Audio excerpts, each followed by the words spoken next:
Yeah, I'm happy to come your way again. I'm Akin Mitaru. I'm an education consultant. I want to discuss something very, very important with you today, and that is how to pass any examination. How do you pass any examination and come out in flying colors? I've been able to pass different examinations in my life, both primary education, secondary education, degree level, and even postgraduate level. And I found out that it's possible for you to pass any examination without cutting corners. It's possible for you to have excellent grades, excellent results without cheating. So how do you pass any examination? How can you pass any examination around your life? Probably you have one examination ahead. Is it a medical exam? Is it a qualifying exam? Is it a promotional exam? How do you pass any examination? So I'm going to be giving you 5 tips to pass any examination. If you work with these 5 tips, you will always be on top of your game regarding examination. Now, so the very first thing I want to drop to you about examining, about passing any exam, no matter how hard, how tough it is, that get yourself to understand the scope of the exam. Every exam has peculiarity. Every exam has nitty-gritties. Every exam has something that is peculiar to them. You need to understand how the exam works. What is peculiar to the exam? Familiarize yourself with the format of the exam. Is this computer-based exam? Is it paper-based exam? What's the duration of the exam? Is it a 1 hour exam, 4 hours, 5 hours?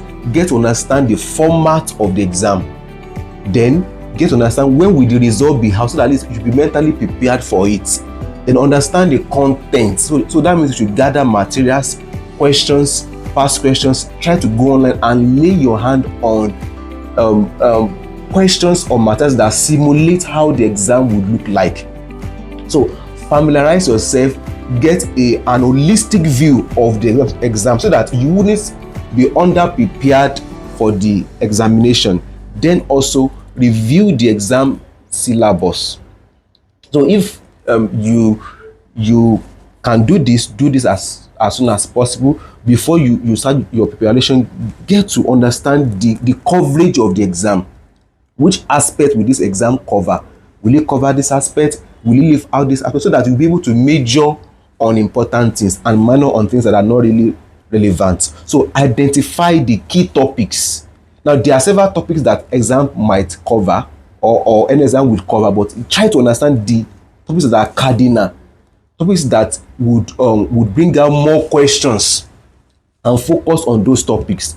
Then finally, get to have a glimpse of how the marking scheme will be, so that you would be able to understand, okay, this is how I should write, this is how I should express myself, this is how I should build my points. So if I'm told to list, I should list and explain. I shouldn't just list. If I'm told to highlight, so you need to understand how the marking guide or scheme works, or the assessment criteria of that exam. Now, for example, like IELTS, GRE, you could download the public version of the assessment criteria. So it's very, very important. Then secondly, create a study plan. Now, you already have an overview of the mountain before you. You know the curriculum, you know the syllabus, you know the duration, you know the criteria for assessment. Then the next thing for you now is to now have a personal study plan. How do I approach this exam? And the first thing about this is this: set a realistic goal. You need to have a realistic goal, because if you don't have a goal, you are a goat. And to fail to plan is to plan to fail. You must plan yourself. You know your work schedule, you know your lecture schedule if you are a student. So plan your life, plan yourself, plan your time, manage your schedule. And okay, I'll be reading from this time to this time, I'll be at work at this time, from this moment to this moment I will be studying, and I have these materials with me. Now that leads me to the second thing under planning. Break down the materials, the course content that you want to study. Try to spread them over a definitive plan. Oh, I'm going to study this and this and this over this space of time.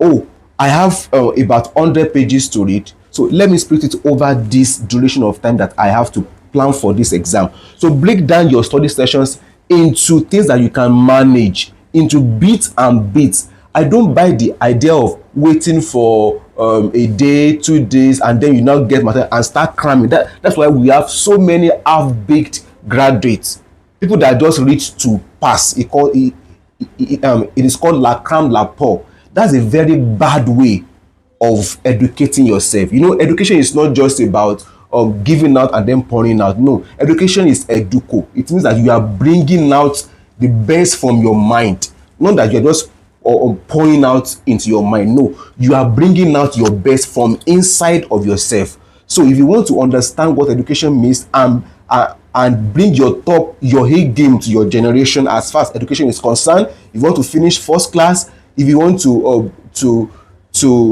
be somebody that will be a force to reckon with in your discipline, having good grade and bringing brilliant and innovative ideas to your sector, then you must approach education holistically. Don't just cram. So create time to study, break those contents into chunks and study them bit by bit, absorb them, assimilate, so that you will not need to cram, because you will have understood them, because you approach them bit by bit into manageable chunks. Then prioritize the topics based on their importance and difficulty. Don't put difficult topics to the last. Most times we allow procrastination monkey. Most times we deceive ourselves by saying, okay, I know that this part is hard, so then I put it to the last. No, when you know a particular aspect is very difficult but you know that it's critical, then start with that part. Start with that part. Face your giants.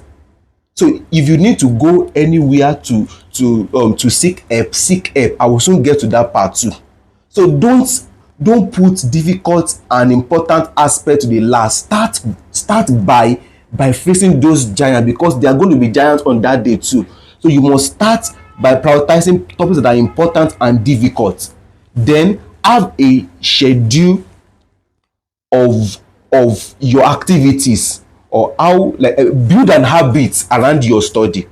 Yeah, I think that's good. Build an habit around your study, such that if you want to study, okay, anytime, once I stop praying in the morning, I will start studying. Like this morning, when I stopped praying, I took my book and I started studying, and I studied for like about 30 minutes or so before leaving the bed. So I built my study life alongside my routine of prayers in the morning, and I also build my study life alongside my sleep routine. Since I know that I'm going to be sleeping the night, before I sleep, I pick my book again, I read. I did that again, I think last week or so. I know last 2 days too. So that is very, very important, that build your study life alongside a regular habit that you do. Oh, once I finish brushing my teeth, the next thing I will do is that I will go back to my study and read for the next 2 hours. So there will be that attachment, there will be that condition reflex that tells you that, okay, once you have finished brushing your teeth, the next thing is for you to go and pick your book and read. So build your study life alongside or mount it upon an existing habit that you just need to do daily. For example, you could say, okay, once I finished eating my dinner, I will switch off my phone and start my study. And since you must eat dinner every night, so that means you have to study. So don't expect somebody to set a reminder for you. You could have a reminder like an alarm, is good, but intentionally build your study life around the routine of an habit that you must do daily. For example, I do a little bit of workout, and I do it every day after my morning rituals of prayers and study. So it's built. I just have to do my reps and my sets every morning after I finish studying and finish praying, because I built it on it. I still did that this morning again. Then effective study techniques. That's the third thing. Now, it's good that you have understood the scope of the exam. It is good that you have created a study plan, intentional timetable, set a timetable, and give discipline to yourself around those plans that you've put yourself into. Then the third thing is that now you must have effective study strategies. What do I mean by this? Now, that means that when you are studying, you must understand what works for you as a person. If you are an audiovisual person, then it might be good that you go online and get materials, get YouTube materials, get study materials, and start to consume those YouTube videos. As to watch YouTube videos, jot down, because for you, you will learn faster by seeing things and hearing things. But if you are somebody that you are more of a reader, you understand things by reading, then create time with those materials and read them. So understand your own study techniques.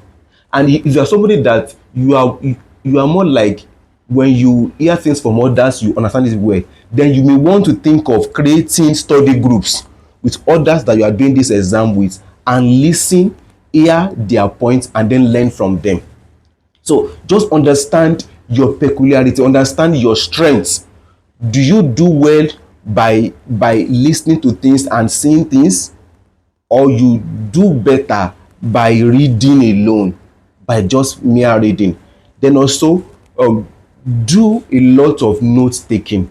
Now, note taking are very important because it will help you to narrow down the points, it will help you to archive, it will help you to curate all of the important details from the junk of the materials. You may have materials that may have close to like thousands and thousands of characters, but just only few of those characters, or probably only few of those things you have read, would be tested upon. So when you take notes down, as you are reading and you are taking notes down, it will help you to go to that specific area when your exam is close.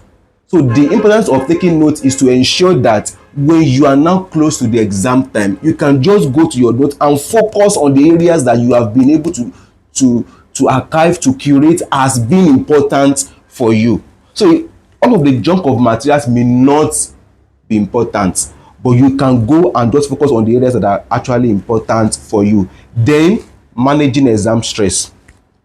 Now, as much as it is important for you to create a study plan, have a study techniques, create different things that would work for you, it's also good that you know that you might be stressed alongside.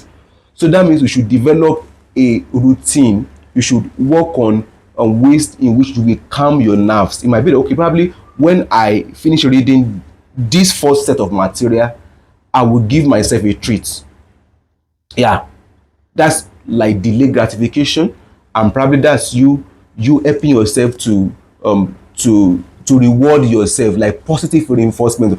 Once I finish these two set of books, I will eat something, I will sleep, I will watch films. I remember when I was preparing for my master's exam, I had a lot of films and videos coming along my way those days. So I said no, I wasn't going to watch all of these films until I finished studying.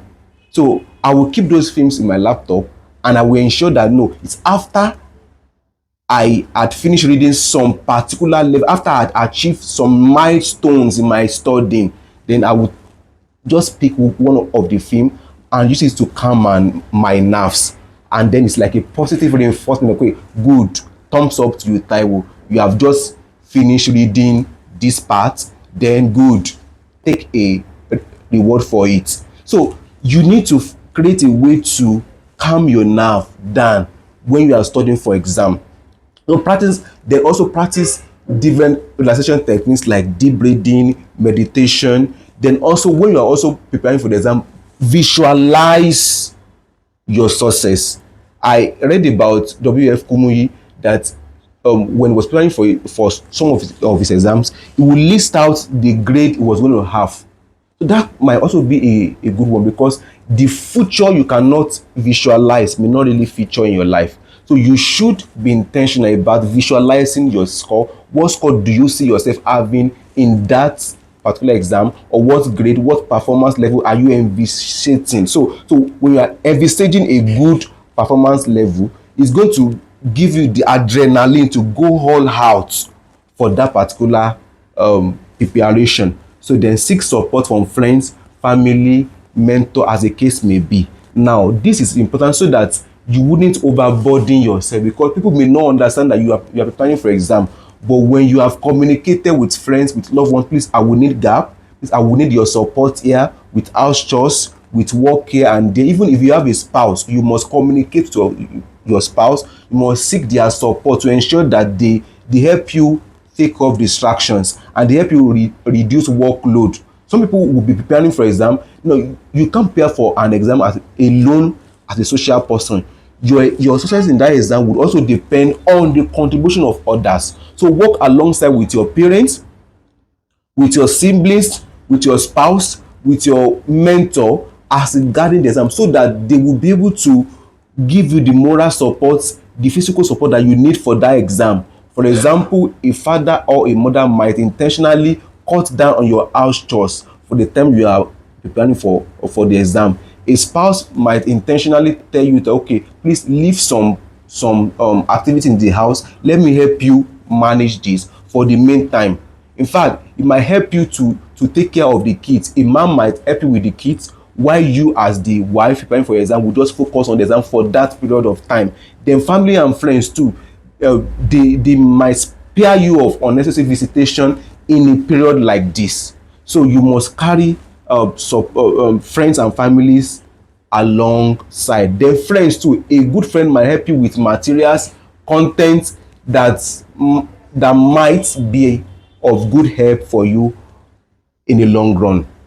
Then also, then finally, when you are close to your exams, what should you take note? Your notes is the first thing. The notes you have jotted down, review those notes, refine those notes, be acclimatize and acquaint yourself with the notes. Then practice sample questions. Don't just say, okay, I've read. No, you must go for sample questions, because those sample questions might just be the game changer. Somebody else might not have read as much as you have read, but because they use sample questions, they might end up passing more than you would, because the sample questions has a way of giving any student a shortcut to what the exam would look like. So don't joke with sample questions. As much as possible, get to know people that have done the exam in time past. Consult with them, talk to them, ask for their questions, ask for sites, websites, places that libraries that they visited to get past questions, and sit with those past questions too. Now, so it's very, very essential that you also take good diet, eat good food, get enough sleep before your exam. Then plan your exam day logistics.